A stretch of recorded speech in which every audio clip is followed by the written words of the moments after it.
Kia ora tātou, everybody. You can hear me. I'm sounding a bit echoey.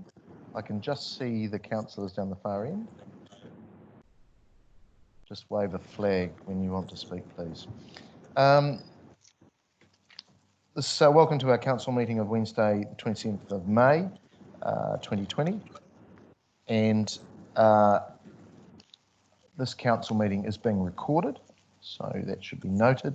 Our health and safety procedures here, we are obviously at the conference and function venue. The toilets are located just outside the entranceway that you arrived in. All exits are clearly defined by their green signage, and in the unlikely event of an emergency, please follow the staff's instructions. First aid kit, defibrillator is available at the office. We will now move through to our, well, first of all, we will adjourn this meeting approximately 1.5 hours into the duration of the meeting and just have a 30-minute break. If you would like to speak, as we did last time, please just raise your hand, and we'll probably do the voting, unless it's very simple, we'll do it by division, but as we've got two councillors online. And the councillors online, welcome, Councillor Johnson and Councillor Dingwell. You can hear us okay? Yes. Mr. Mayor, I'm also online for the first part of this meeting. Councillor Dennison. We can't see him. Thank you, Councillor Dennison. You came out of nowhere there. Right, we'll go through our order of business. Number one is apologies. I have an apology for early departure from Councillor Johnson. Thank you. Are there any other apologies from councillors? There being none, I will look to move those, seconded by the Deputy Mayor, who's over in the corner there. Thank you, Deputy Mayor. We'll now look to vote by voice, please. All those in favour? Aye. Aye. Aye. Against? That is passed unanimously. Thank you. Notification of additional items.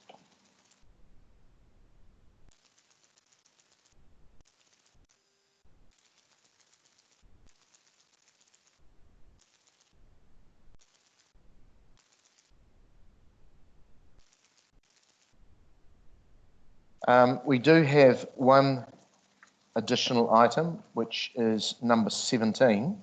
It's around the meeting schedule. The number 7 has already been noted in our agenda, but I'll just move that we bring that additional item in. I'll look to move that, seconded by the Deputy Mayor. And that's around our council and committee meeting schedule. There being no questions or comments on that, again, we'll look to vote with voice. All those in favour? Aye. Aye. Aye. Aye. Against? It's passed unanimously. Declarations of interest, I haven't received any. Being none. Number 4 is a confirmation of minutes on page 7 of your papers.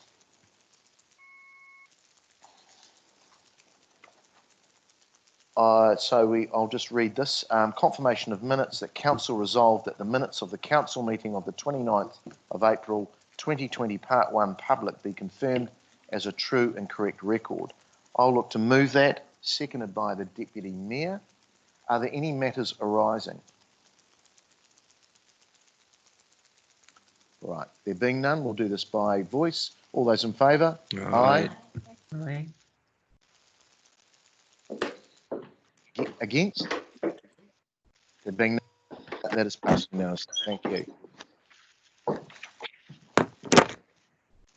We now move to our reports, and number 5 on the order paper is standing orders update with remote participation. It's a memo from our governance manager on page 11 of your papers. Do you want to speak to that?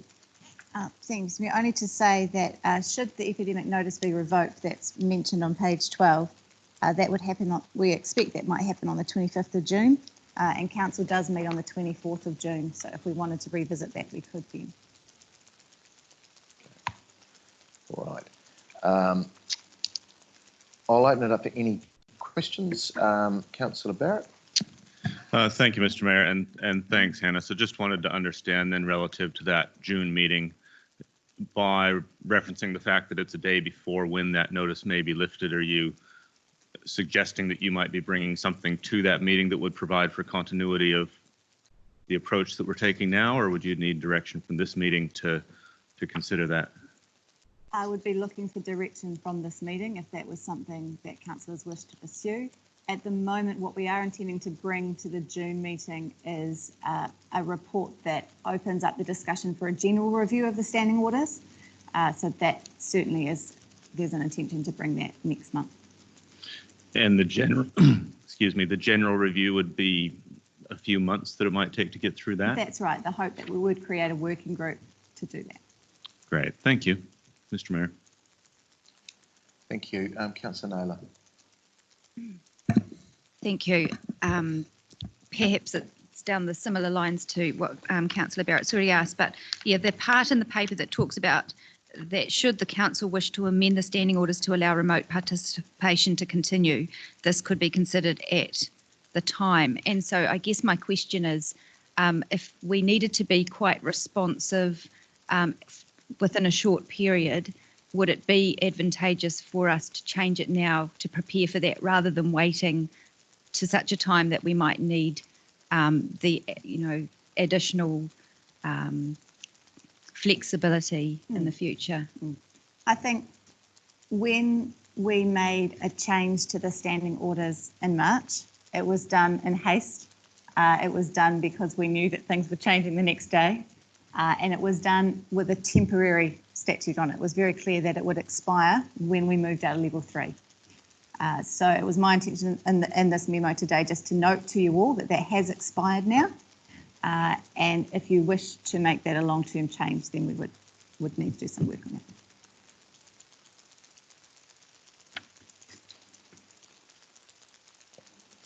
Okay, any more questions? Councillor Johnson. Thanks, Mr. Mayor. So just to clarify then, Hannah, would you require a motion today if we wanted to explore that further? I'd certainly be looking to hear the voice in general of councillors as to their position on the standing orders, because it does require a 75% agreement to make any change. Okay. And I think if we were doing that, we'd be looking also to be making more of a permanent change rather than just another temporary one. Okay, well, I mean, I'm certainly happy to propose that we make this a permanent change if there's enough support for that in the room. Okay, Councillor, you've got a seconder from Councillor Johnson. You've got a seconder from Councillor Harpiter. So, Councillor Johnson, could we have something in writing, maybe in the text box, about what your motion might be? Yep. Okay. Sorry, I'm in two rows. So if you could put that into the text box there, and staff will pick that up. We'll just pause for a little moment to give everybody a little bit of time and actually to think about that as well.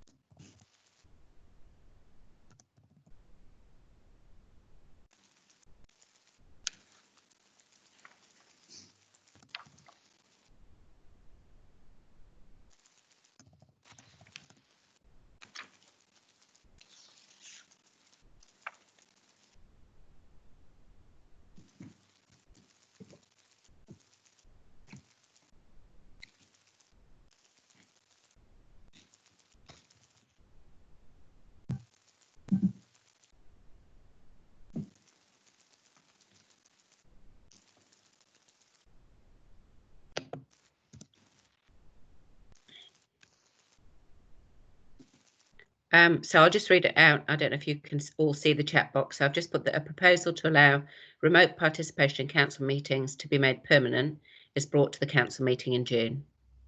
hopefully that covers it. Stop it. Okay, thank you, councillor. So effectively that's instructing asking officers to bring something back to us for further consideration. I think so, because I mean, I don't want to try and draft it on the fly, but I think governance were clearly looking for direction for something to be brought back if that's what we wanted. Okay, that's moved by Councillor Johnson, second by Councillor Hapeta. So I'll read that again for you all. That we have a notice of motion here that the proposal to allow remote participation in council meetings to be made permanent is brought back to in June. Okay, I'll open it up for any further questions or comments. Rutherford.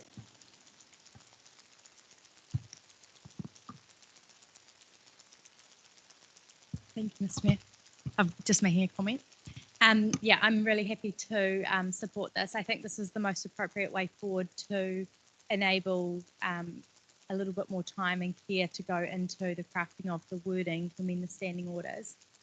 But I guess the foundation of the intent behind this is that it enables flexibility around participation and enables elected members to carry out their role in different circumstances. And we know that this works. We know that, you know, today's a great example of seeing elected members in different locations being able to participate and giving them the flexibility to join the meeting physically at different times if that's what they'd like to do.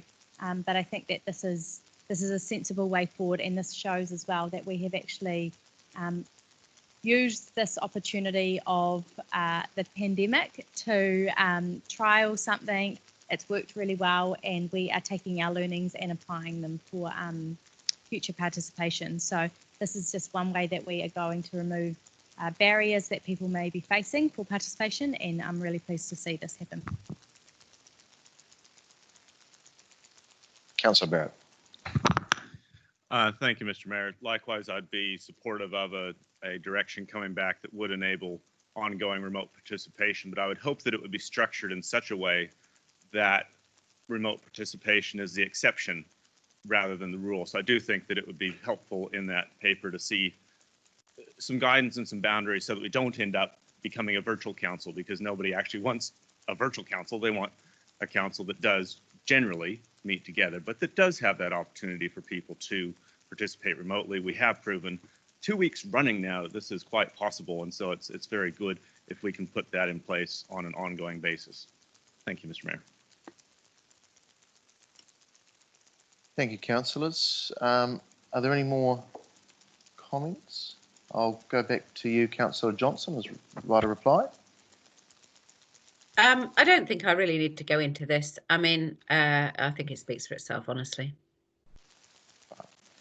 Thank you. So just repeat again, the notice of motion that we'll vote on, that a proposal to allow remote participation in council meetings to be made permanent is brought back to council meeting in June. All right. So I'll do this with voice. I'm getting a clear understanding that we might be better with that. So all those in favour? Aye. Aye. Aye. Aye. Against? Aye. Aye. It's passed unanimous. Right. We're through to number 6, which is the city recovery plan for COVID. I'll invite, there's a memo there from our planning manager, David Murphy.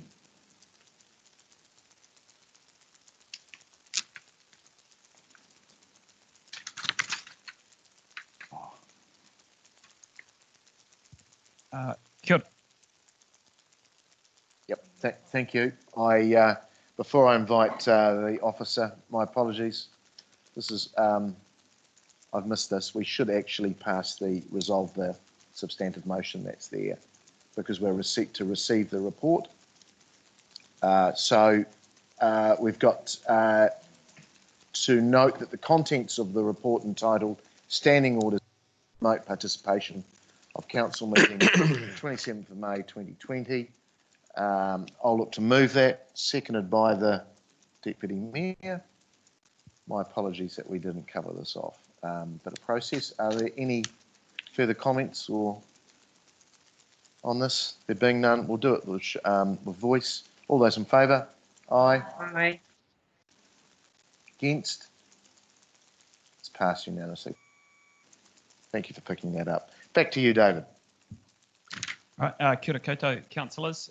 So just on behalf of Julie and I, so Julie's beaming in on the Zoom or the Teams.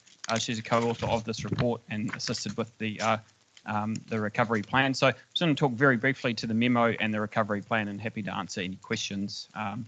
Feels a little bit like reporting old news in some respects, in that we workshopped the recovery plan 3 or 4 times. It's been endorsed and, approved by the controller, and is coming here for endorsement. Just a little bit about the process that we followed. Obviously, we were connecting with central government agencies, the regional council, our own staff to help prepare this.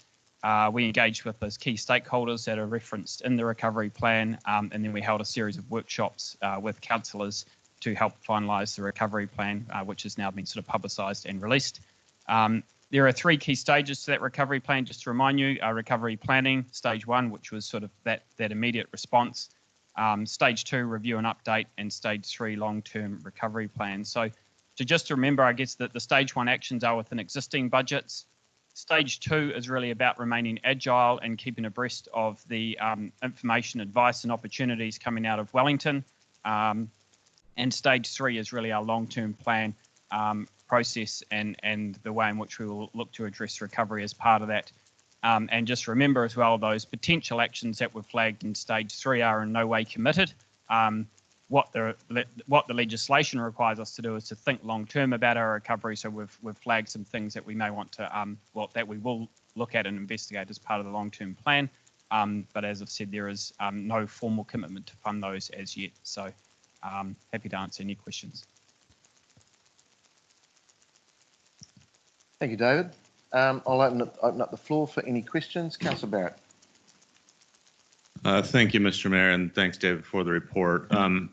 Obviously, one of the things that's in that near-term space is the changes around parking enforcement over a fairly short period of time.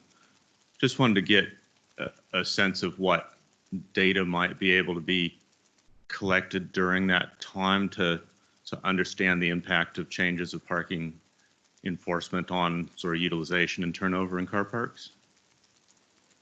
It's a good question, actually, and we were prepping yesterday for an upcoming workshop on the car parking management plan, and that exact issue was discussed, which was to how can we examine the data or collect data through this free parking period to look at the impacts of free parking, because certainly the anecdotal evidence is that the parks are very full, but potentially the people using the parks are commuters and office workers.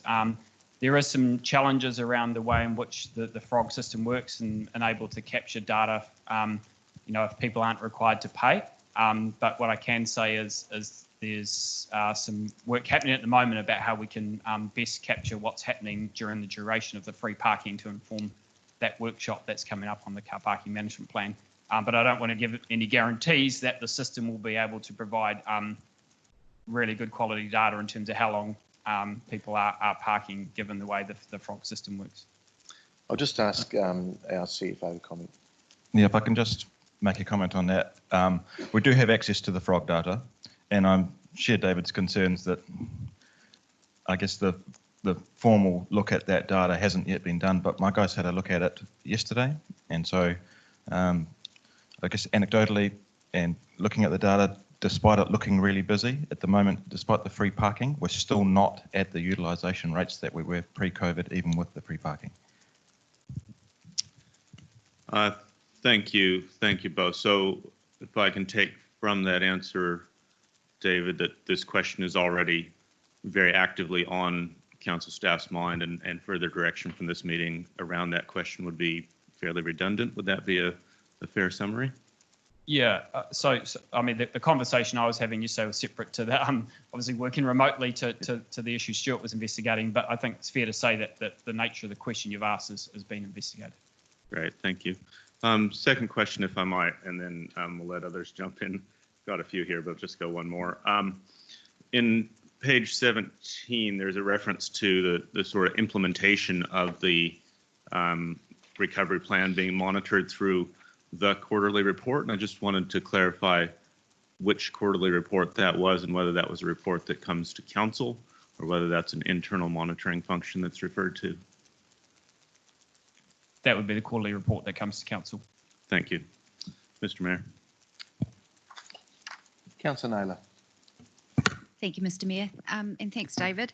Just a few questions. The first one on page 24, there's an item there that refers to the unspent sports event funding, and it talks about that will be subject to a direction from council. And I'm just wondering when that direction will be given to address that issue. So my memory of the conversation around that was that that's a budget that sits in this financial year, and that if it was to be redirected, there would be a conversation with council prior to that happening. So that's not a decision that's being made today. Is that a decision that's being made another day? I'm just trying to get a sense of whether you're seeking some direction today about that, or if that's another conversation. So that those as I understand it, those conversations are still happening with Sport Manawatu about how that money may be redirected. But the conversation at the workshop was about the council would expect to have an understanding about why that was being redirected and what it was being redirected for. And the commitment from the officers was that before there was any decision to redirect that money, that there would be a conversation with council. So there's nothing in this report that details exactly what it's being redirected for or when, other than to say those conversations are still happening, and we would connect with council before there was any decisions made around that funding. Just one further question related to that. So any funding for any item that's not spent in the current financial year, what would normally happen to that funding? For the normal course of business, operating expenditure, if it's not spent in the current year, it disappears. We have a new budget for operating expenditure next year. We don't normally carry forward unspent operating money. Can you just clarify it disappears? Well, so I'll use an example to clarify that. So if you've got a grant, let's assume it's $1 and you only spend 80 cents, the additional 20 cents unspent is not carried forward to the budget in the next year. So I understand it's not carried forward, but it would have an impact on the bottom line? Yeah, theoretically, you're 20 actually cents better off as an organisation. Yep. Okay, thank you. And just a couple of questions, if that's all right, Mr. Mayor, on the actions to be considered in stage 2 and 3, which are on page 25. The first one there says accelerate and bring forward the capital program. I guess my question relates to just being a week down the track from last week, where council endorsed a number of recommendations that officers had put in front of us, and in terms of our capital program, what that actually equated to was slowing down some programs and deferring some programs because officers indicated that they wanted us to approve what they felt was realistic, and I supported that approach. I guess accelerating and bringing forward to me implies that we're speeding it up and doing it sooner, which is quite opposite what officers recommended to us last week. So I'm just wanting to get a sense of whether that is an inconsistency, or if there's any comments that could be helpful in us trying to be consistent with our messaging. Yeah, the Chief Infrastructure Officer may want to comment. I wasn't privy to those conversations. One thing I would say about that first bullet point is it's closely linked to the second bullet point in the list of actions to be considered in stage 2 and 3, which is align the accelerated capital program to contractor availability. So if we want to assist with local economic recovery, how can we advance capital projects where we know there are contractors who can deliver them? And also, Councillor, as you're aware, we have a number of applications for shovel ready, and there may be a call on us to do something. We just don't know yet. So And the final question, I just had one more if that's all right. Just on that list, further down the list, it says plan for additional social and public housing. I guess we do have a long-term plan that does exist, that does include a number of the items that are included here. And for example, that one, is that implying that we would do more than what is already indicated in our long-term plan, or is it just really acknowledging the additional social housing that is already included in our long-term plan? I think it's suggesting more, but it's suggesting that we would investigate what more would look like, and that would be an issue for you to consider as part of the long-term plan process. So again, there's no commitment, firm commitment to do more additional social or public housing. Okay, thank you. yeah, councillor, all of this will come back. There's, it's very much, it's what it is. It is a plan and it is staged, and I understood it was coming back to us, and I'm getting nods from the CE and all the officers. Councillor Byrne. Thank you, Mr. Mayor. A couple of questions, please. First, to start with, on the stage 1 actions. David, you'll have seen there was some media around the leased car parking situation, and we identified in our stage 1 actions the early release of leased car parking as one of the actions that council has undertaken. But the commentary seemed to be around continuing to charge people for leased parking when they were effectively not being used. And I wondered if you had a comment on that, whether that's something we are happy with where we've landed. Could I just ask the CFO to answer that? Yeah, so the comments and the actions refer to the actions we've taken when we're contacted by people that hold leased car parks. So people that were no longer happy to hold those car parks, part of the recovery plan was to allow them to early release from their contract and not applying, because normally there's a month notice required, and not applying that penalty, and also giving a partial refund if that's what was required. So that action refers to, I guess, actions we've already taken around people that had leased car parks and contacted us and said, don't want to keep paying. We haven't applied penalties and we've been giving small refunds. So that refers to that. And I guess now that we're back to level 2 and normal, that actions, while we haven't changed our philosophy, we haven't needed to enact that anytime recently. Thank you for expanding on that for me. A follow-up question, actually, probably for you again, is in your comments about the car parking data from Frog car parking, you said the data is showing we're not yet at pre-COVID utilisation rates. I just want to check the scope of that data. Are we able to differentiate between usage in the square itself versus the whole CBD, or is it generic to the whole central city? At present, that's generic to the whole city from the data we've looked at, although I'd stick by David's caveats that we had a quick look just because we were interested, and it's not a final answer. I think I might hesitate for moving into comment, but my observation would be that the central city is really busy, but the wider city isn't. So I think Can I just ask the CE to comment? Yeah, can I just expand on that? I think you need to be really careful when you're looking at figures in isolation, because we don't know what it would have been if we didn't do this. So we know what we know in terms of the activity at the moment, and that it's not what it was pre-COVID, but we don't know what would have happened if we hadn't done anything. So from that perspective, you've got to be really careful just taking a figure that's in front of you and then expanding on that necessary to say, well, it's worked or it hasn't worked, because we don't know what we don't know in terms of what might have happened. So I just would like to put that kind of caveat over the top of that information. Thank you. And just a final question to follow up Councillor Naylor's questions on that sport funding, which I've now lost on the screen in front of me. But I think the comment in the recovery plan was that we would look at redirecting that funding in collaboration with Sport Manual 2. So I just want to ask for clarification. Are we anticipating that funding stays within Sport Manual 2, or is that a conversation that can come back to council and we can look at what happens with that $100,000 that would not normally have been rolled over? So if I can answer that, any sort of funding that hasn't been spent for the purpose it was designed to, there's first of all has to be a conversation under the contract between Sport Manawatu and the council. They have come with a proposal. So that discussion has not actually been held. So that's why it's important that we actually retain that in collaboration with Sport Manawatu.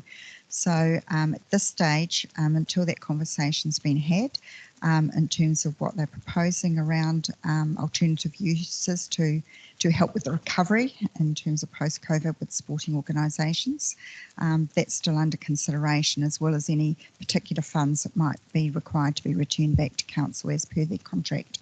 Thank you, Cheryl. That's helpful. Just to tease that out a bit further, because from my recollection of that discussion in workshop, that would normally have been within the CE's discretion to have that conversation, and we were discussing whether that was appropriate in these changed times, whether that might be something that council had regard to. Yes, it would be in the CE's discretion under the contract, and I did say that we would bring that back to council. And I think probably I need to contextualise that if what they were proposing was significantly different than what the purpose of the fund was. So we have had indications that there is potentially some sports events that are going to proceed later in the year. So we just need to look at that proposal to see, is it significantly different to warrant coming back with a conversation with council. But we would want to keep you up to date anyway with what's going on there. Thank you. That's all from me for that, Mr. Mayor. Thanks.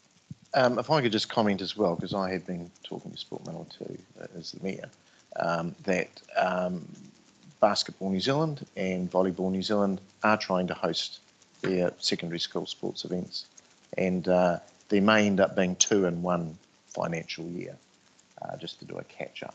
So we just have to be careful. We saw how Tauranga lost 20-something million yesterday with the Ames Games.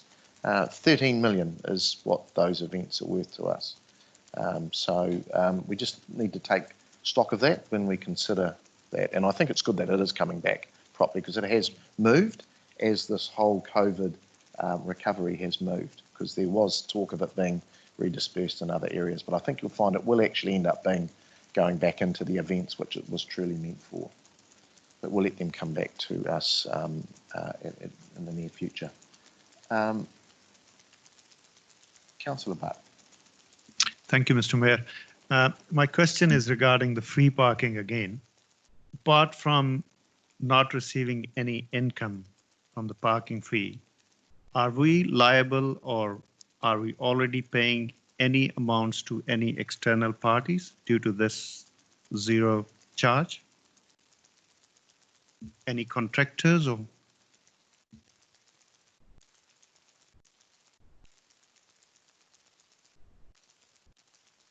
I don't believe so, although we do use Frog Parking as an external provider, and that's an annual subscription, and so we're probably continuing to pay for that through the period. But there's no extra payments that I'm aware of, or contractors hired for any reason. Our wardens are still working from a safety perspective, so they're still wandering around the city, and if people have parked illegally or unsafely, they're dealing with that. So we're not relying on any external parties as far as I'm aware. Right. Thank you, Mr. Mayor. All right. Are there any further questions of officers? Okay. There being none, we have the resolutions there. Thank you. Thank you, Julie. So we have the council resolutions that we received, the memo entitled COVID-19 Palmerston North City Recovery Plan dated 27th of May 2020, and number 2, to endorse the COVID-19 Palmerston North City Recovery Plan to help guide council's recovery actions and inform future decision making, particularly our 10-year plan 2021-31. I'll look to move those, seconded by the Deputy Mayor. I'll now open it up for any comments. Councillor Finlay. Is it working? Yes. Yeah. Just around along the free parking, I initially thought it was a brilliant idea, and I supported it. But just over the last week or so, talking to some retailers, they're quite disappointed that a lot of their customers have been unable to get parks in the CBD to be able to visit their cafes, etc., because the parks are being filled all day by the same cars mainly from workers and office workers. So I don't know if it's been successful.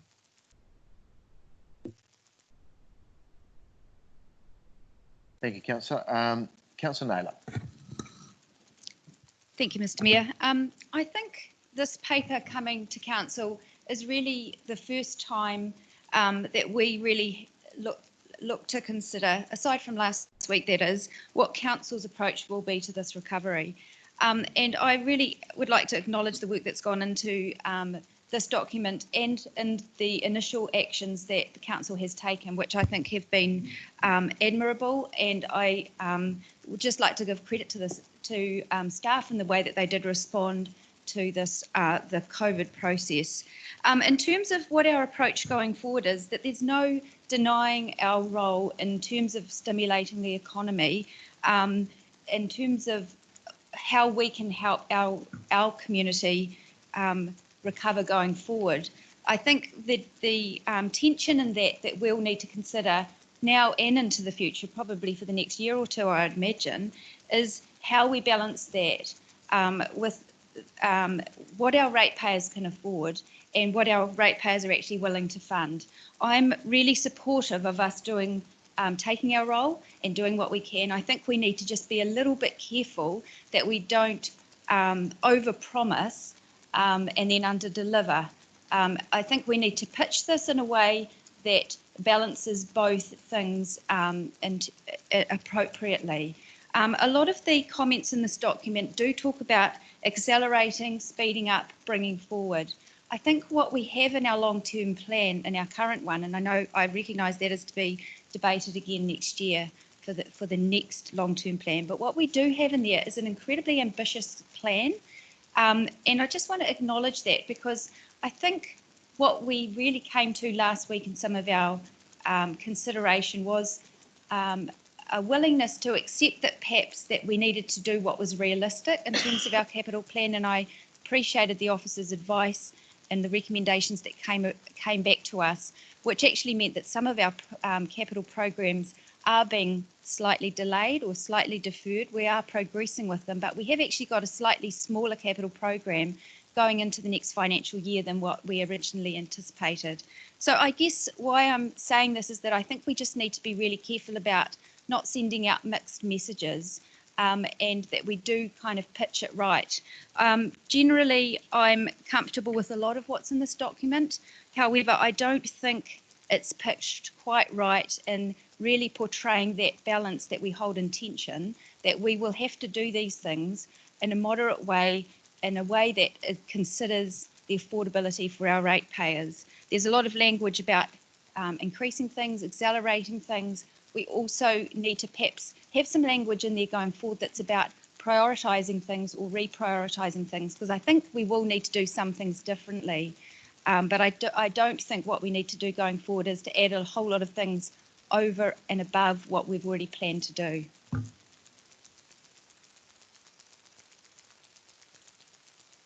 Councillor Harper. Thanks, Mr. Mayor. I know it's an easy target to attack the sports fund, but in respect to the sports fund, Sport Manawatu came to the council and has actually, said that they are trying to work very hard in terms of trying to bring back events to the city this year, and that will bring the economy back for that area. So we need to give them a break. They are negotiating and working with the general manager to try and do that and coming to the table to try and bring those events back. And if they do, it will be good for our economy. So let's give them a bit of a break and try and let them do that first before you're trying to attack that fund. But they are trying to do that first. Secondly, on parking, I have talked to quite a few retailers on Broadway, and I can hear what Councillor Finlay are saying. It is busier down Broadway, but people aren't parking for very long. So I do think what the council is doing is really admirable. We do know it's for a short period of time, and I think what they're doing is good for the City Council. It's good for the city, and I think it's great going forward. It's only for a short period, and it's good for the city. So well done to the City Council. Councillor Bowen. Thank you, Mr. Mayor. Just to pick up on the comment the officer made in introducing this report. It does feel a little bit like old news at this stage, and I want to take this opportunity, as others have done, to thank the officers for their work on this over this COVID period. That's a much overused word at the moment, unprecedented. It's a living document. It says so in the document. I think colleagues are correct to highlight that there will need to be things that we look at differently going forward, and that might come down to how we prioritise, reprioritisation, or bringing things forward, doing more of things. But the officers have been clear that this is a living document. We expect it to change as the new normal unfolds. We don't know what we don't know at the moment, and we will have to continue to be responsive to that. And so this document, as it stands, has my full support, knowing that it will change over time. I just want to pick up on a point about the sports fund. My intention is not at all to attack that fund. It is, however, to draw attention to an inconsistency in how council is approaching this type of funding. Just last week, councillors, you're all aware that we removed the equivalent arts events fund from next year's funding. We removed that entirely, whereas what we're talking about today is effectively doubling that same funding for sports next year. Now, the drivers for these two funds are exactly the same. They're economic development drivers. They're about using our very good venue facilities in the city, which are currently well underutilised. They're about capitalising on our central location, which makes it easy for us to attract those larger scale events here, because that's a cost-effective way for people to hold those events. And we have been very successful in that space, as the Mayor noted, with talking specifically about basketball and volleyball being worth $13 million to our city's economy. The same comments hold true across our events, age events funding space. So I'm not attacking sports at all. Their work has been excellent in that space. I'm simply drawing attention to the fact that we're not treating our events across the board in the same way. And there are reasons for that. We covered that quite well last week, that the sports event funding sits with Sport Manor 2. It's subject to a different contract, whereas the arts events funding sits within council and we have more control over that. I'm simply asking why we're making such different decisions on different funds when the outcomes for both are the same. Thank you. Councillor Barrett. Thank you, Mr. Mayor and councillors. Just to pick up first, I am a bit disappointed to hear good oversight of public funds being mischaracterized as an attack. I think anytime public funds are being considered and used, there should be strong public oversight, and to ask questions should not be misconstrued as an attack. Secondly, it's been really interesting to hear the trading of anecdotes at the table around parking. One councillor's anecdotes, another councillor's anecdotes.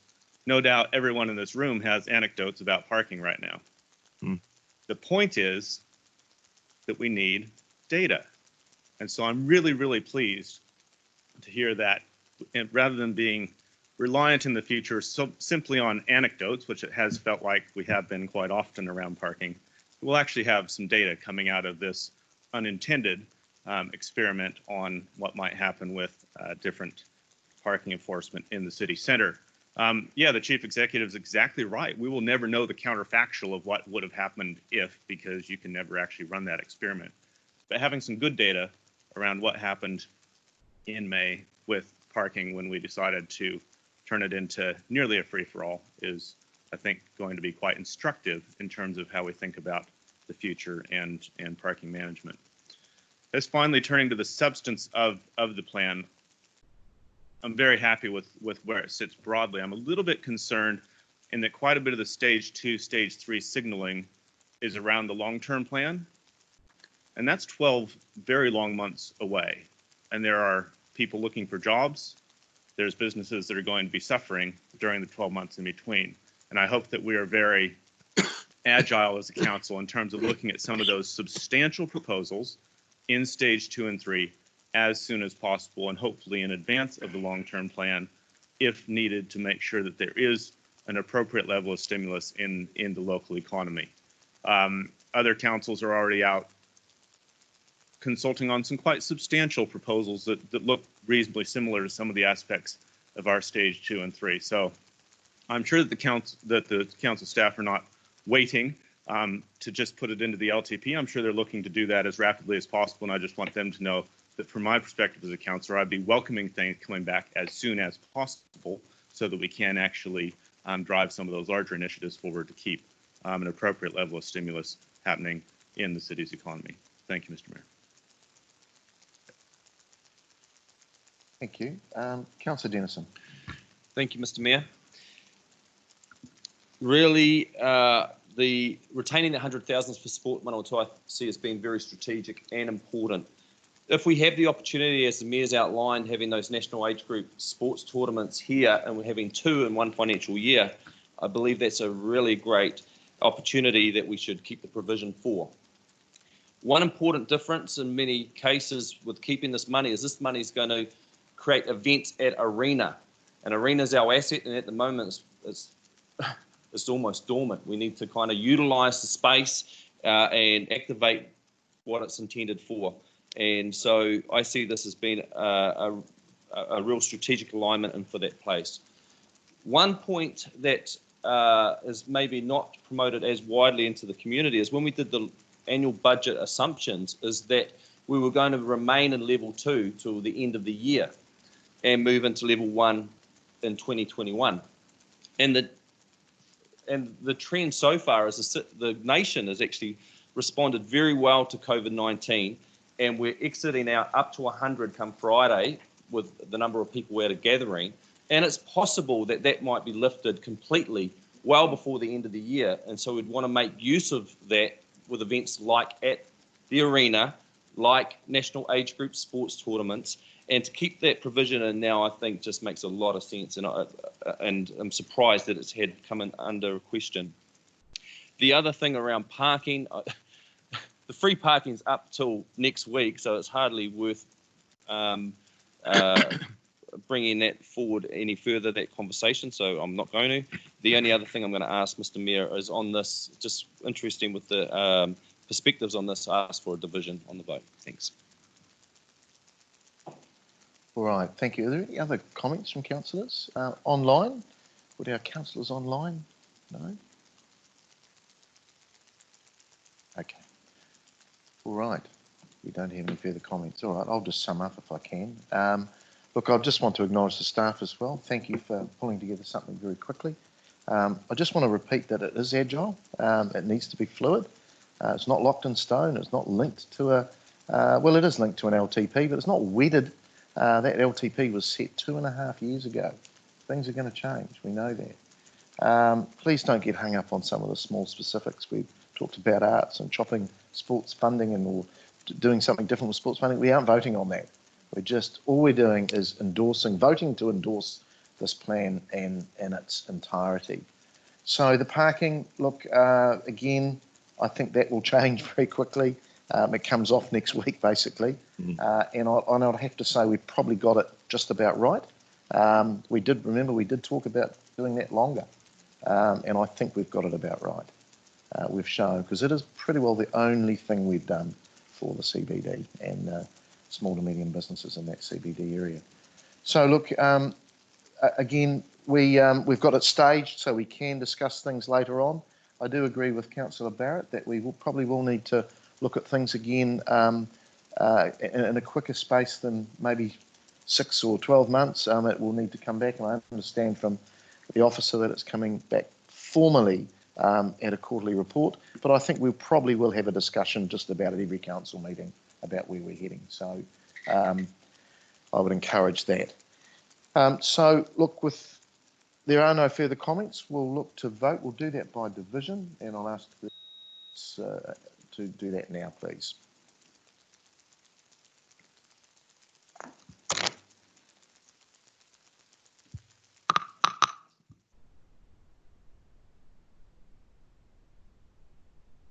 Do the whole lot.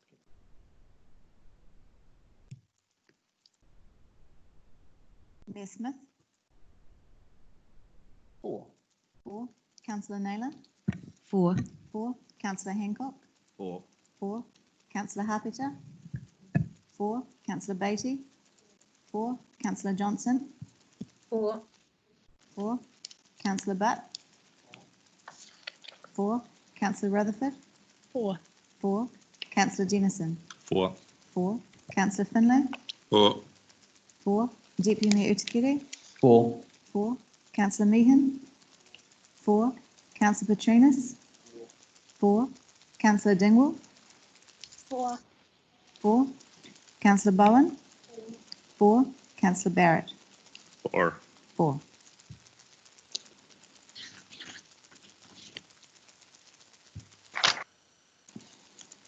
That is passed 16 votes for, none against, unanimous. Thank you. Right, we come to 7 on our order paper, which is the voucher and process options feasibility. That was part of the late items that were presented to us. I know that some of you, and I do apologise that some of you did not get that as quickly as you should have, even though it was late. So I'll ask the officer, our GM of Marketing and Communications, Sasha Haskell, to speak to that memo. It's on page 5 of your late items. Thank you, Mr. Mayor. Good morning, councillors. The paper itself is a result of the workshop discussion that was had about city recovery. And as a result of that discussion, there was a request to look into the option for providing a voucher system for the city to encourage purchasing, additional purchasing and assist in the retail recovery. I have provided a number of options within the report, which I won't go into detail, and I'll take those as read. In summary, off-the-shelf solution. There are some that exist at the moment. A bespoke voucher system unique to council, and there's some options there. A cashback rebate, which is very popular with retailers as a means to provide a discount or a value back to customers. And then I've provided some options around some other benefits that council could provide that may be of assistance to consider. One of the things that isn't covered in the report is that we have spoken to some businesses. We did a ring around and got some brief feedback on a voucher system and how that might be received. And that was positively received. It was a small sample with the time that we had, but it was positively received. And any concerns were really could be managed through tight terms and conditions of how that voucher could be used. And I can cover those in detail if you want to know those further. I've also listed there just some considerations around the impact of discounting and voucher redemption on buyer behaviour and about setting expectations that may also be of interest to consider as well.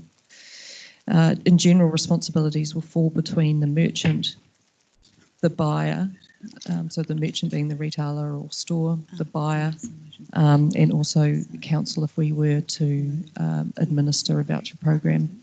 And that is in sort of, I guess, between one end of the spectrum and the other, depending on which way you would like to provide that benefit.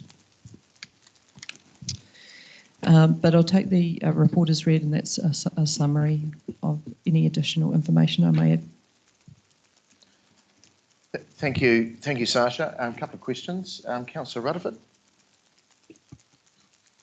Thank you, Mr. Mayor. Thanks, Sasha. In the report, the example around businesses was that there could be a sticker or something on the window to indicate that, I guess, they're accepting of the voucher. Is there, so obviously businesses could opt out. Yes, that's right. And that was one of the things raised by businesses. Could they opt out of the system? That was that is provided in the process.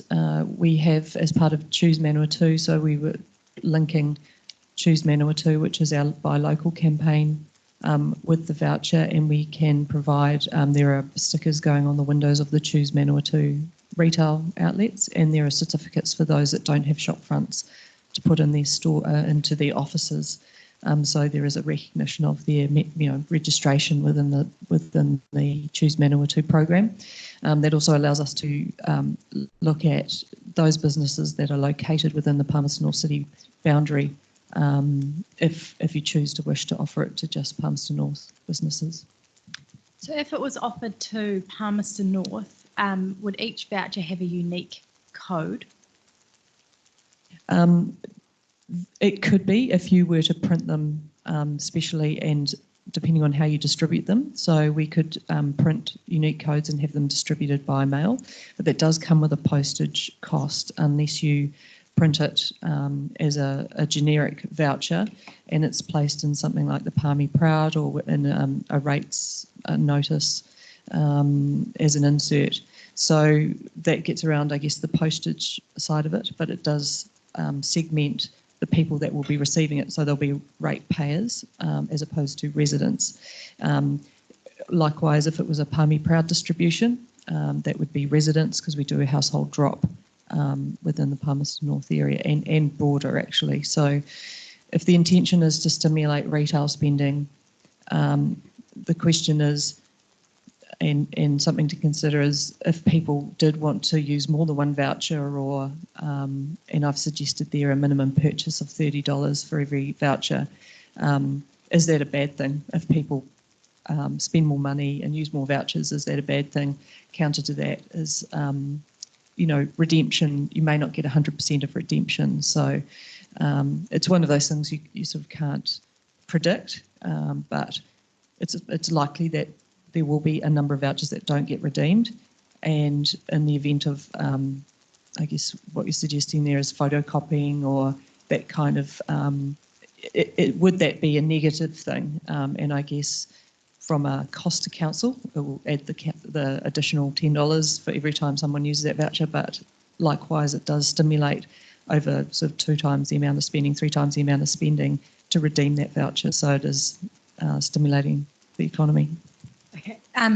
My question was actually leading to online businesses that are located in the city. So, for example, Shaddix & Co, which makes soap, or Moorish, which do meat. So they've switched to completely online, but they are located in the city and have local pick-up or drop-off options. So would we be looking at just businesses with a storefront? Because it's all part of the local spending in terms of the local economy. It's just whether somebody's physically gone there or... It is suggested to be linked with the Choose Manawatu program, which is open to any business, whether you've got a storefront, online business, or if in fact you don't, if you're a solicitor or something like that, we don't have a retail frontage. So we would encourage it through the Choose Manawatu registration process, and that in turn would provide us the details where they're located, and we could provide an online voucher to them to that could be redeemed. Okay. So the way it's been suggested is that I could go and use $10 off if I was speaking to my lawyer or my dentist, or in theory, it's just about spending. Correct. Okay. And in terms of the Palmy Proud distribution, you just mentioned that obviously it goes wider, but we can have some control over where the distribution goes. So that goes to every household. Is that a new thing? I mean, I live in Ashurst and I've never ever had something come through my mailbox. I get it through being a city councillor and we get internal mail delivery, but so is that a new process? No, it has. We haven't distributed the Palmy Proud every issue into letterboxes, but we have done distribution into every letterboxes for some issues. Particularly the first one to get the first few to get awareness of the magazine being out there. The problem that we do have with distribution is we have to rely on the likes of The Guardian or a third party to distribute the magazines, and that can be notoriously unreliable. And it's a trade-off between the cost of spending postage for individual envelopes to send to an address versus distribution through a mechanic that is already existing through something like The Guardian and so on.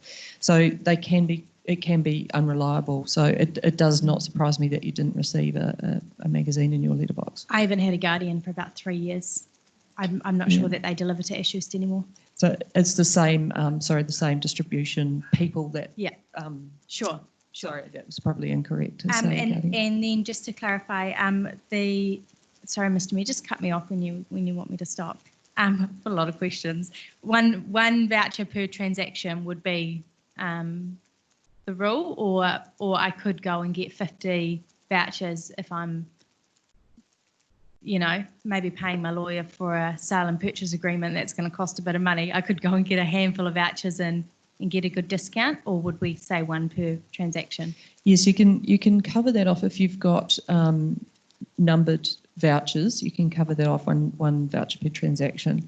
And in terms of terms and conditions on that voucher, you can place quite stringent terms and conditions as well.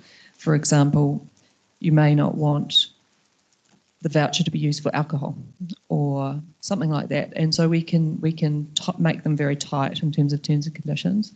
What I said just about numbering and so on, we can manage it through unique numbering of those vouchers. And there is a potential, particularly if they're registered with Choose Manawatu, there is more, checks and balances against those businesses, and we can audit the vouchers as they come into those businesses, and they collate them and then provide them to council at the end of the month or whenever to redeem the cash back. Thank you. Just a final question. It's not actually my final question, but I'll make it my final question for now.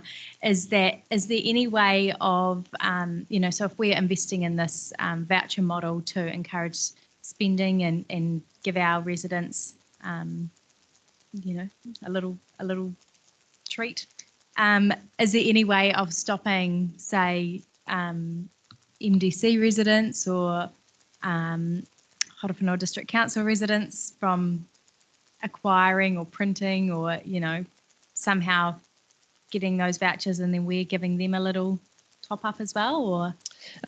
That could be treated through the terms and conditions. So whilst we might publish it in a Palmy Proud and we distribute the voucher through that Palmy Proud mechanism, it might be a cutout of a page or something like that. In the terms and conditions, we can say, for businesses or for residents, only within the Palmerston North City Council boundary. Okay, thank you. Councillor Barr. Thank you, Mr. Mayor. I was ticking questions off there as Councillor Rutherford went through her list. I just want to follow up on a comment you made, Sasha, which was about the work that you've done to socialise this a little bit with retailers. And you mentioned a limited sample, but some concerns that had come through as well as a generally positive response. So could you say a bit more about that for me, please? Yes, so I made a note. One of them was about the purchase of goods that might not be socially acceptable. Maybe alcohol wouldn't be great. So being able to cover that off in terms and conditions, ensuring that businesses can opt out. That's something that we can manage through Choose Manawatu. And in terms of duplication and copying of those vouchers, which we couldn't deal with through a unique number on those vouchers. So if we're looking at a Palmy Proud option, how would that, we couldn't do that with a unique code on a voucher? No, you couldn't. No, it would be, you would have to have a generic voucher, and that would have to be, standard throughout all the issues, yeah. So to go down that kind of route, are we concerned about mass fraud with our voucher? It's hard to say, but I guess in terms of the original intention is to stimulate spending within the economy here, and if it was a success and it was used, it has a 1-to-3 ratio. So $1 spent, three spent, one kind of provided in terms of an incentive. So it does actually stimulate the economy if that's the objective. Just to follow up on some of those costings in your report. So you talked about a plastic card, which is an awful lot of money. But in the voucher thing, you talked about GST plus print and post costs estimated at just short of 15K. Would that still be the same if we were doing it in Palmy Proud? No, you wouldn't. The print and post costs would be absorbed within the publishing costs of Palmy Proud, which is predominantly designed and printed in-house. So in that regard, there is no additional cost to the distribution of Palmy Proud by adding the voucher. So the only additional cost to council, if we went that way, would be in the administration of the scheme. Yeah, that would be marginal, though. Yeah, it would be negligible. Thank you. I suppose my last question is probably just say, is this a model that has been used anywhere else, or is anybody else trying it to see if it has the effect that we think it might have? There was some publicity recently around a voucher that IPU provided their students. That in fact was cash. It wasn't a voucher really, but it was reported as a voucher. So they provided cash to the students. And that doesn't surprise me because it is notoriously difficult. When you start to go into detail, it is a difficult system to manage effectively unless you sort of make sure you've covered all your angles, which I've tried to provide some options here. Yeah, I think the IPU one was people had to go and spend the money and hand in their receipt and they got the cash back. Was how that worked. Good, thank you for that. Thanks for your work on it. Councillor Johnson and then Councillor Hapara. Thanks, Mr. Mayor, and thanks, Sasha, for that report. I've got a couple of questions. The first one is around what soundings you've taken from ratepayers. So you've told us about the soundings you've taken from businesses. What soundings have we got from ratepayers? Because I do note the comment in your sort of closing remarks of the report about the perception of a voucher from council may be perceived poorly. So I'm interested to know what soundings you've taken from ratepayers. Yes, I've just that comment was on the back of some publicity around the voucher, and so we were able to get some feedback through Facebook through that to some comments, and I've just asked Rachel, our head of brand and marketing, to look at a recent Facebook to give an update. Thank you. So on the 21st of May, there was an article that the Manawatu Standard posted on their Facebook page. So we've been monitoring the comments that came through that. 13 of the comments do not support it. It's unable to be determined whether or not they're ratepayers. They could be people living anywhere around the world, but 13 of the 34 did not support. One did support, explicitly said it was a good idea for council to be looking at this kind of option, and the rest were neutral. So they were either tagging friends or sharing emojis. So yeah, that was that was pretty much the response that we got from that article. Okay, thank you. Sasha, where is it proposed that the money for this voucher would be coming from? This would be a new allocation of funding to support this voucher program. So it would be new money in this financial year or in next financial year? Correct, sorry. Yes, correct. This financial year would be the recommendation. However, council can choose when they would like to offer such an incentive program. Okay, so new OPEX in this financial year is the thinking, is it? Stu's. No, Stu would say yes. Yeah. this financial Well, year. I can probably just answer that, but yes, we would look to, which is why we're trying to get it out so rapidly and why it has a deadline of the end of June in terms of spend, is because we would consider absorbing the cost within this financial year. So we have been looking at how we can do that. And we're Okay. confident at this stage we can. So when you say absorb the cost, do you mean no extra money coming to pay for this? That's within current council ability to pay for it? Yes. That's what we are looking at. We are confident at this stage that we can absorb these costs within our current year's budget. Okay. And then my other question is, in terms of the fraud aspect, whilst I take the officer's point that extra vouchers result in extra spending, they also would result in extra cost to council. So if there is a fraud element with this, and certainly if we don't have uniquely numbered vouchers, I can see that that could be an issue. Potentially there's no limit on the amount of funding that council might need to absorb to pay for this. In the terms and conditions, we would say, you know, one voucher per person, or we would try to do that. How we would administer that would rely on the communication with the merchants and communication with Choose Manawatu as well, and CEDA and our partners. But you know, is it a foolproof system? No, it's not a foolproof system. But if a merchant was receiving vouchers from the same person, obviously that would raise the alarm. Counter to that, yeah. But in theory, there would be nothing to stop someone who was unscrupulous from spending their voucher in numerous shops around the city, and no one would be any the wiser. And then it would be up to council to refund those retailers. Is that right? In theory, that is correct, unless we were able to number those vouchers with a unique number. All right, thank you. Councillor Happer.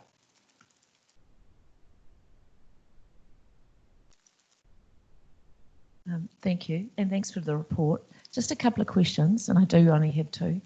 Where has this, have you, following up on Councillor Bowen's question about where you've seen it being successful in other cities, or have you? We did some research, you know, and that brought up the number of different systems that were available to look at. They all come with different requirements, different ways of redemption, and so there's no real like-for-like comparison. And many of I guess, off-the-shelf systems with vouchers and so on, you know, can come with a higher threshold of spending or a higher cost to the person to get the voucher, or so there's no like-for-like, so I couldn't give you with certainty a comparison. Okay, thank you. No, that's a good answer. Next question is, have you socialised this with the Chamber or CEDA?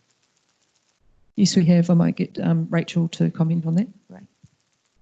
Thank you. So as part of the Choose Manawatu group, CEDA and the Manawatu Chamber of Commerce are part of that. So there have been quite a number of discussions.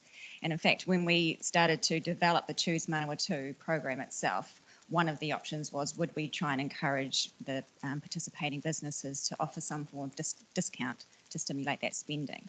And the thought at that time was actually what we really need, or what the businesses are telling us that they need, is all the money they can get right now. So we didn't want to then ask them, as a participant of Choose Manawatu, would they offer a discount, you know, as part of that membership.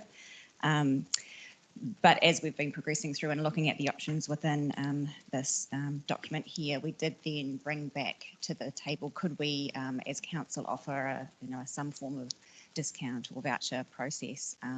That was received more favourably because it's not the businesses necessarily that are carrying that financial burden. So that was a better option. Yeah. And one final, where did the $10 come from? So that was a discussion that we'd had with the chamber, was what could be an option that would be favourable. So the $30 minimum spend came from their directive, and then we thought as a good discount on that, $10 seemed to be a fair and reasonable amount. Right. Yeah, so there wasn't any particular science behind it. Yeah, thank you. Can I just ask one question before I go to Councillor Finlay? If the voucher was numbered and inserted into the Palmy Proud magazine, firstly, could that be done? Yes. Okay. And secondly, that would be that 89,000 because it is a separately printed item. Is that right? If we printed 30-odd thousand, 14 was it? 14,000. Okay. Okay. All right. Sorry, the printing of the voucher and insertion into Palmy Proud was about 1,400 to print, and you would allow some funding for insertion, which would be, let's say at the most sort of $1,000. Right. So, yeah, okay, 2.5. Yeah. All right. Councillor Finlay. Yeah, I've got one or two questions. Firstly, Sasha, Palmy Proud, how many copies of that are put out? 42,000 copies. And how many of those is distributed in Palmerston North? It's about 30,000, 12,000 goes regionally. So quite a few vouchers would go outside of Palmerston North. Okay. The other thing is, now we talked about posting it out with the land to the ratepayers. Now that means the landlords would get it, wouldn't it? Not the residents. Correct. Okay, so what about places like Papio Place and the rest homes? Would the people there get vouchers? How would they get them? No, they would get vouchers if we were posting to residents, not ratepayers.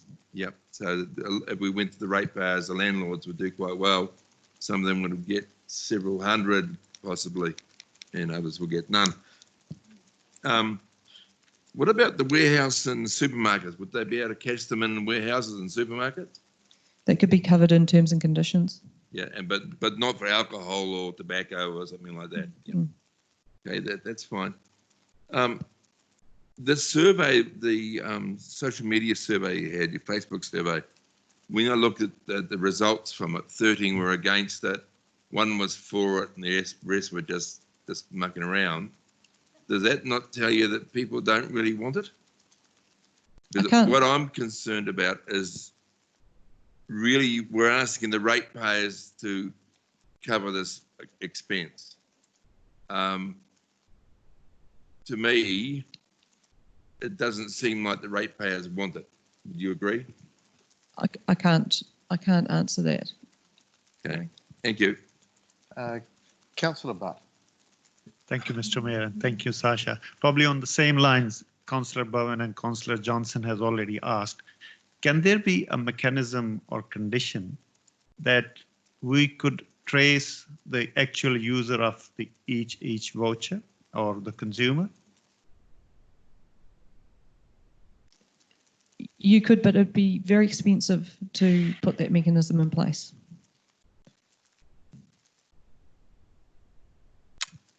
All right, thank you. Councillor Naylor. Thank you. Thanks, Sasha. Just in terms of, obviously, some of the households in our city perhaps may not have the means to go out and spend an extra $30 over and above what they would normally spend. Would ratepayers be able to use that voucher to pay their rates bill? Again, that's something that you would have to decide as a council. Okay, and just in terms of the risk of fraud, which has been covered from a few others, even if there was a unique number code, I'm assuming that business owners wouldn't be checking that off against anyone. So when businesses then redeem those vouchers, would fraudulent vouchers be honoured by council to those businesses? I think in terms of the numbering, you could cross match numbering if they would choose Manawatu businesses, because they could be audited. So are we expecting businesses to do that cross-checking when someone presents to their checkout counter with a voucher? Well, ultimately, we'll receive that voucher. Yeah. And there'll be an invoice attached chargeable to the council by that business, and in those vouchers we'll have a list of all the unique numbers, and when one appears twice, we'll know that that fraud has existed, Yeah. but it is post the benefit being received by the customer. So my question is, if it became clear that a business had received fraudulent vouchers and they were then wishing to redeem those from council to get the cash for the items that are already sold in their shop or wherever, would those fraudulent vouchers be honoured by council? So would council be paying the additional costs that potentially may exist as a result of those fraudulent vouchers? Again, that can be covered in terms and conditions. So where we believe that there's been fraudulent activity, that the voucher will not be paid out on, and obviously we'd have to have proof or substantiate that. So how would we track that down to the person, and would that be council's responsibility or the business's responsibility to track down that person who... Councillor, I think it's been covered in the terms, and the officer's talking about the terms and conditions. Yeah, it wouldn't be our responsibility to track that person down. We would just make a report and to the appropriate people. Okay. My next question is related to the costs that the Chief Executive has indicated that could be absorbed within the current year's budget. Obviously, we're looking at potentially quite a significant chunk of cost if many ratepayers utilise the opportunity. Where are the main areas of underspend happening to accommodate this within the organisation?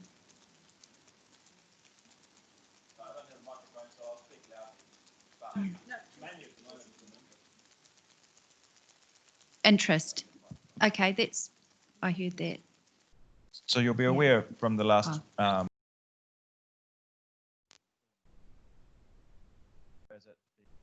April, still $1 million in surplus. The largest saving is an interest saving because the capital program wasn't able to be completed and the interest rates have been reasonably favourable. Okay, thank you. Just final question. What's the cost of Palmy Proud issue being distributed, the 42,000 Palmy Proud magazines being distributed, and printed and distributed, sorry? It's approximately 40,000 per issue. Yeah, yeah. Thank you. Councillor Barrett. Thank you, Mr. Mayor, and thanks, Sacha, for the report and the work that's gone into it. Just a couple questions left on my list. I guess the first one's just looking at that data presented in page 6, which is the sort of spending and transactions. Am I reading that right in that already as of that week of 17 May, the value of transactions had bounced back to 95% of the pre-COVID levels? In terms of, I guess the graph is probably the most easiest to read, isn't it? It's a third-party report that our Peter Crawford uses as part of his economic reporting. But you can see generally we can substantiate that retail spending or economic spending is bouncing back at a rapid pace. And without looking into the detail of this report, I wouldn't want to comment further than that. Thank you for that answer. I will ask for further comment. Simply to clarify, the table there sort of breaks things out by sector, and you can see quite a bit of variation by the different aspects of retail, say food versus hospitality, etc. Do we have any data yet around sort of the geographic breakout? So how much has actually sort of happened in the city center versus elsewhere in the city, or is this as good as the data gets? This is as much information as I was able to gather internally on the spending. However, there may be in time the ability to look at that. Thank you. Second question that I had is probably one for the Chief Financial Officer. Just so that I can be reminded or clear in my head, because we've talked about money disappearing this morning. We've talked about money sort of dropping to the bottom line. I'm trying to understand if we get to the end of financial year, money that sits on the bottom line, if there is money sitting on the bottom line, what do we mean when we say disappears? What actually happens to that money? Yeah, disappear was perhaps a poor choice of words. So we aim every year effectively to break even, to spend the money that we rate, so that at the end of a financial year, in a perfect scenario, you've collected the same amount of money as you've spent. And what I meant in terms of what I was talking about earlier is we spend less than we collect. We don't then carry over that unspent money and make it available in the budget for next year. We just leave as is. And so therefore, because we run a centralised treasury type model, we effectively are probably paying loan off by not spending operating money.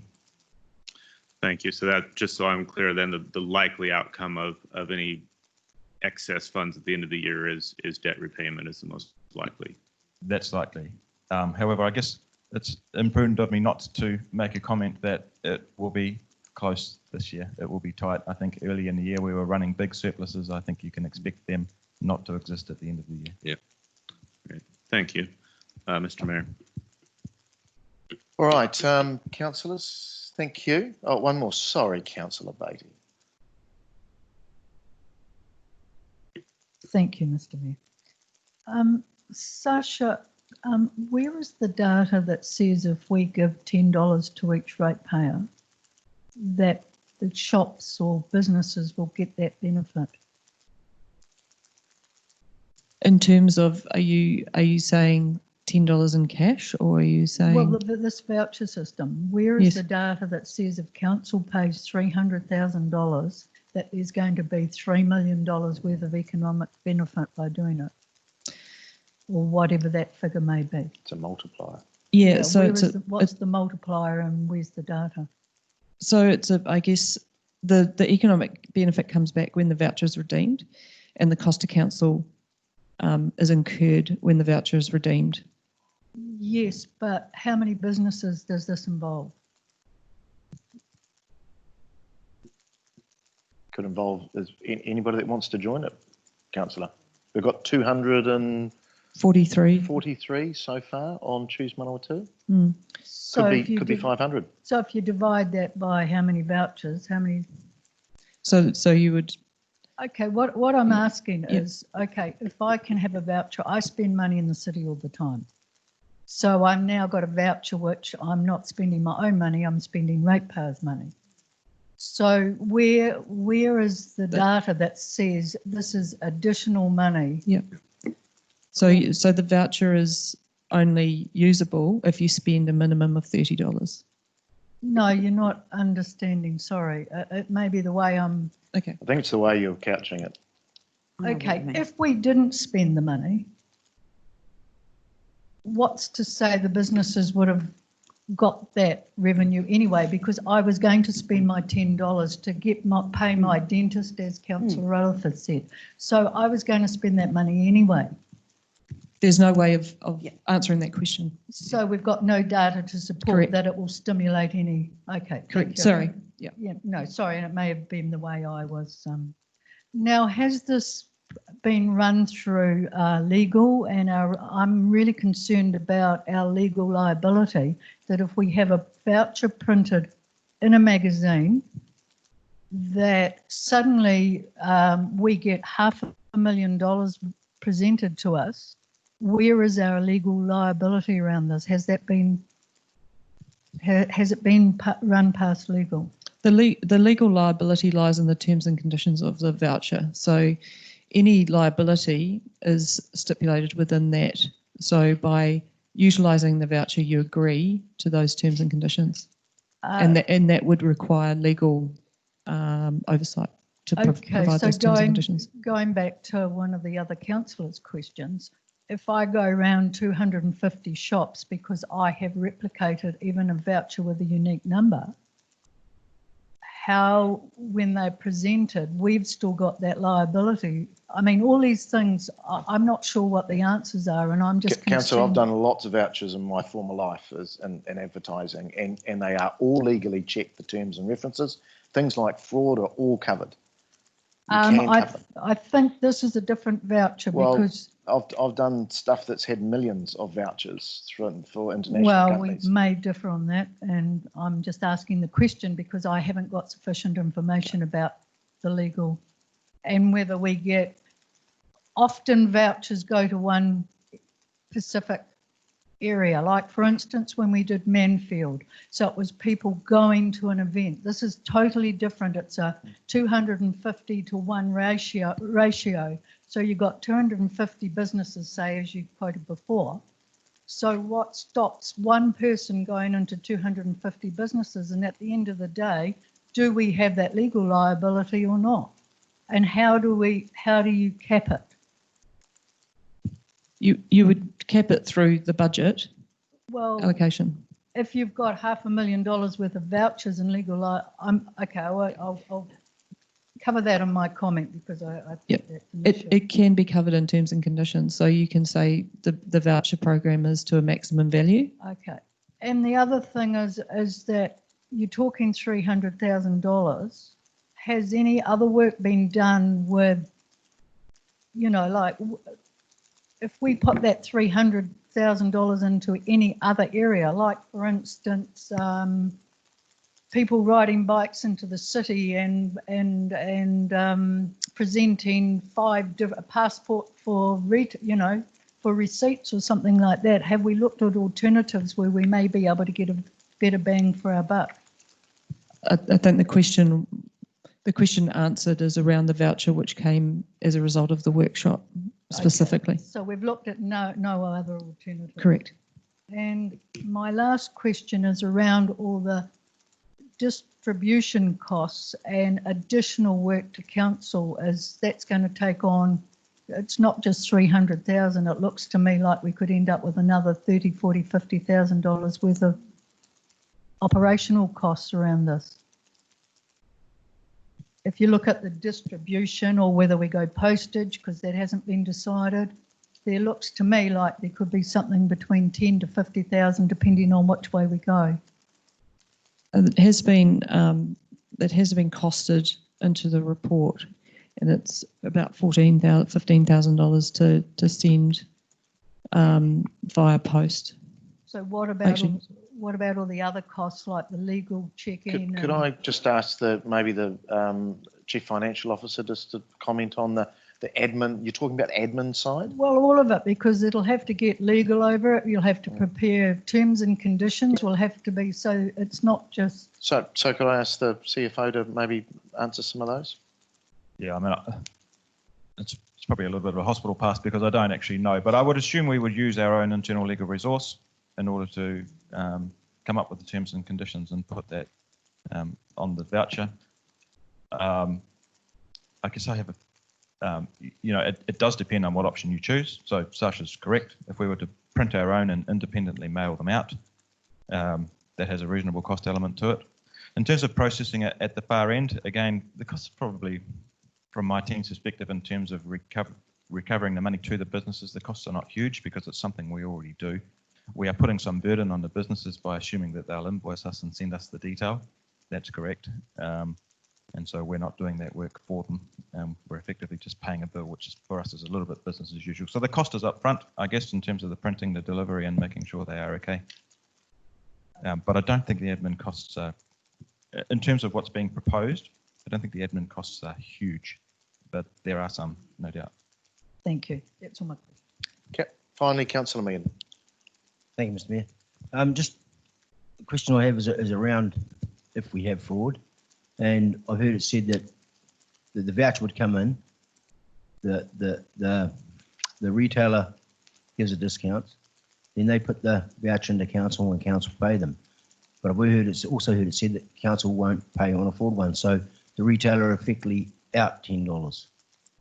Can I have more clarity around that, how that would work? Sorry, I just didn't quite catch the last part of that. So if if a resident takes a voucher in of $10, to get the $10 rebate, the retailer gives them that on purchase, and then the retailer puts into council to get the reimbursement. If it's fraud, council will not reimburse them, so the retailer's out $10. Correct. So how does that go about working for the retailer? So it's going to cost them a whole lot of money to chase that $10. Yeah, I guess, we can't, if it's a fraudulent voucher, we would not pay on that. We would report that to the authorities. And so you're correct in saying that they would be less the $10, but within it, in terms of how much they're out, that's $10 to their, I guess, revenues. But at the time, there was a $20 minimum of purchase of cash going into the retail business at that time, because the voucher is only applicable if the purchaser pays more than a minimum of $30. No, I understand that. So I don't know, is it just not a more solid system where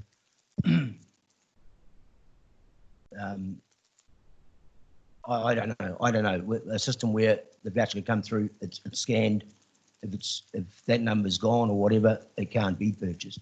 I don't know. I think it's something that perhaps needs to be decided around this room in terms of that question. Is council willing to take the risk, or are we willing to put the risk towards the businesses? And I think that's probably a decision that needs to be made here. Just further, Mr. Mayor, the discussion around the table has publicised it. So I think it'll be out there. It'll be tried. Can I just say, look, you can go some way to try and stop counterfeiting, right? So it's not just a paper, one with a number. It can be letterpressed in terms of the number, which is very, very hard to counterfeit. There are ways and means of doing that. CE, did you want to comment? I guess my comment here is that this paper is responding to a request from councillors. And what we have done is put together in a very short space of time many different options so that you can make the best decision you can. I mean, no system is completely foolproof, and we've highlighted the pros and the cons. We haven't made a recommendation because we believe that's something that you need to decide. You've quite rightly raised some issues, and to the Chief Financial Officer's point, you need to make that decision. We've sort of laid in front of you the best we can in the time that we've got. Putting it off into next year, we don't have the money we don't have this window of opportunity. So really, from our perspective, if we're going to do something, we need to do it in this financial year. So just make that comment. All right. Thank you, councillors. I want to try and get through this if we can. I knew that would create a bit of discussion, and thanks for your all your feedback and questions. So that's done the questions. We've got some resolutions there, so thank you, Sasha. So I'll take the first one as being nice and simple. We'll do them separately if we can. So we've got number one, which is to receive the report entitled Voucher Process Options and Feasibility, dated the 27th of May 2020. I'll look to move that. Seconded by the Deputy Mayor. I don't think we need to comment on that. So we'll look to vote on that just with a voice, please. All those in favour? Aye. Aye. Thank you. That's passed unanimously.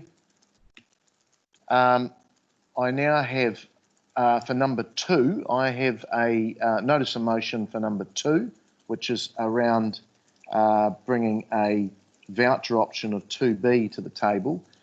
And number three is something in the future which can be dealt with separately, is around a report around a residence card, which was one of the other options that was put in on the paper as well.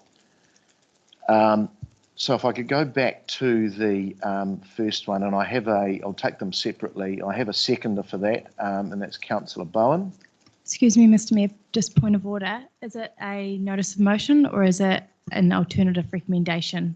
Because a notice of motion would indicate that the recommendation on the first page would be taken first, but I think you're proposing an alternative recommendation, which we'll deal with now. Yeah, it is. So thank you for process.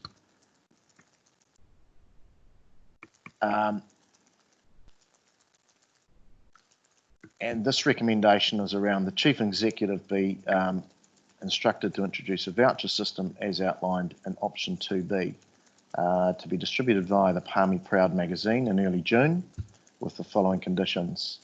$10 plus GST voucher for any $30 or more purchase must be redeemed by June the 30th, obviously to get into this financial year 2020 for citywide businesses excluding supermarkets. If I could add tobacco and alcohol in there as well.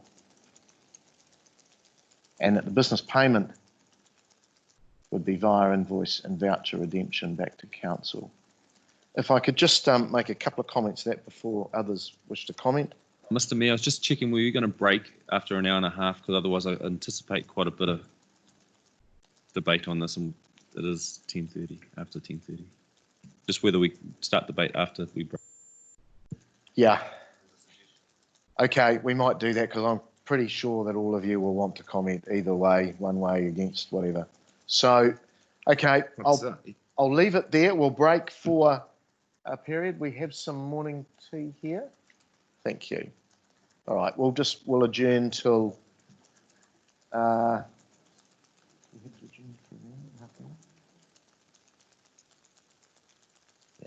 we'll adjourn till just after 11. Thank you.